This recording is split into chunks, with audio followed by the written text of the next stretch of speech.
এই টেস্টি বোল চ্যানেলে আপনাদের সবাইকে অনেক স্বাগত। আজ আমি আপনাদের সাথে শেয়ার করব ওলকপি দিয়ে চিংড়ি মাছের দুর্দান্ত একটি রেসিপি। তো চলুন রেসিপিটি আমরা শুরু করি। প্রথমেই আমি এখানে একটি ভাজা মশলা তৈরি করে নেব। এর জন্য আমি কড়াইতে গোটা জিরে এবং গোটা ধনে দিয়ে শুকনো খোলায় আমি মশলাটি ভালো মতো নাড়াচাড়া করে একটু কড়া করে কিন্তু ভেজে নেব। মশলা ভাজা হয়ে গেলে এবার আমি মশলাটি একটি প্লেটে তুলে নেব। এবার আমি কড়াইতে সর্ষের তেল দিয়ে দেব। তেল বেশ ভালো মতন গরম হয়ে আসলে এবার আমি এখানে ফোড়নে গোটা জিরে দিয়ে দেব। ফোড়ন যখন বেশ ভালো মতন ভাজা হয়ে যাবে এবার আমি এখানে লম্বা লম্বা করে কেটে রাখা ওলকপি এবং আলুগুলি তেলের মধ্যে দিয়ে দেব। এবার আমি সবজিটি ভালো মতন নাড়াচাড়া করে তেলে হালকা ভেজে নেব। এখানে কিন্তু সবজিটি আপনারা খুব কড়া করে ভাজবেন না।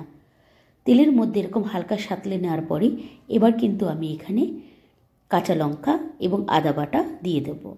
এর সাথে এখানে আমি জিরের গুঁড়ো, শুকনো লঙ্কার গুঁড়ো, পরিমাণ অনুযায়ী লবণ এবং হলুদের গুঁড়ো আমি এখানে দিয়ে দেব। আপনারা চাইলে কিন্তু এখানে শুকনো লঙ্কার বদলে কাঁচা লঙ্কাও ব্যবহার করতে পারেন। এবার আমি মশলাটি ভালো মতন সবজির সাথে নাড়াচাড়া করে কিন্তু মিশিয়ে নেব। মিশানো যখন হয়ে যাবে এবার আমি এখানে কাঁচা টমেটো এই সবজির মধ্যে দিয়ে দেব। আপনারাও একবার এই তরকারিতে কাঁচা টমেটো দিয়ে করে দেখবেন, খেতে কিন্তু অসাধারণ হবে। এবার কাঁচা টমেটো দেওয়া হয়ে গেলে আমি এবার নাড়াচাড়া করে কিন্তু টমেটোটি সবজির সাথে মিশিয়ে নেব। মেশানো হয়ে গেলে এবার আমি এখানে ছোট ছোট চিংড়ি মাছ কিন্তু দিয়ে দেব। আপনারা চাইলে এখানে বড় চিংড়ি মাছও ব্যবহার করতে পারেন। চিংড়ি মাছ এবার আমি নাড়াচাড়া করে নিয়ে সবজির সাথে মিশিয়ে নেব। এখানে চিংড়ি মাছ বেশ ভালো করে সবজির সাথে মিশিয়ে নিতে হবে। আমি কিন্তু চিংড়ি মাছ এখানে আগের থেকে ভেজে রাখিনি। এইভাবে কাঁচা চিংড়ি মাছ একবার আপনারা তরকারিতে দিয়ে দেখবেন, স্বাদ কিন্তু খুবই ভালো লাগবে।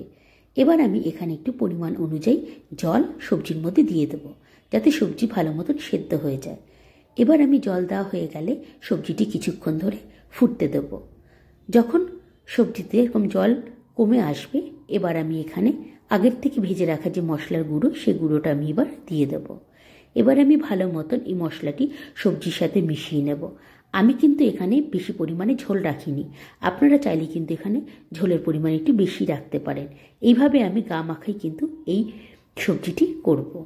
এবার ভালো মতন যখন সবজিটি সেদ্ধ হয়ে যাবে তখনই কিন্তু আমার তৈরি হয়ে যাবে ওলকপির এই দুর্দান্ত পদটি।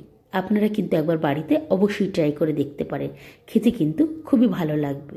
আজ তবে আসি বন্ধুরা, বাই।